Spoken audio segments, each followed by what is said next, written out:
अस्सलाम वालेकुम friends, welcome back to my channel Laiba health tips. Viewers, आज मैं आप लोगों के साथ बालों को जल्दी लंबा, घना और मजबूत बनाने के लिए आसान घरेलू टोटका शेयर करने जा रही हूँ।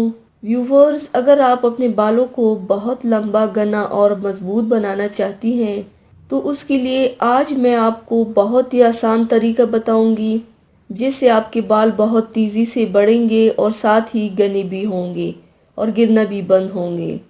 तो चलिए शुरू करते हैं, पर इसके पहले प्लीज़ मेरे चैनल को सब्सक्राइब कर लीजिए और बेल आइकन को दबाइए एवरी लेटेस्ट ब्यूटी अपडेट को सबसे पहले पाने के लिए। इसके लिए आपको सिर्फ दो चीज़ों की ज़रूरत है। सबसे पहले बर्तन में एक अंडा डाल दें, उसमें 2 चम्मच कैस्टर ऑयल डालें। कैस्टर ऑयल बालों को जल्दी लंबा बनाने के लिए बहुत ज़्यादा मुफीद है। अब इन दोनों को अच्छी तरह से मिक्स करके बालों की जड़ों में लगाएं। मसाज करें और पूरे बालों में भी लगाएं। ये मास्क आप अपने बालों के हिसाब से बना सकते हैं। 2 घंटे के बाद बालों को पानी से धो लें और पानी में नींबू का रस ज़रूर डाल दीजिए, उससे आप अपने बालों को धो लें। इससे अंडे की स्मेल नहीं आएगी।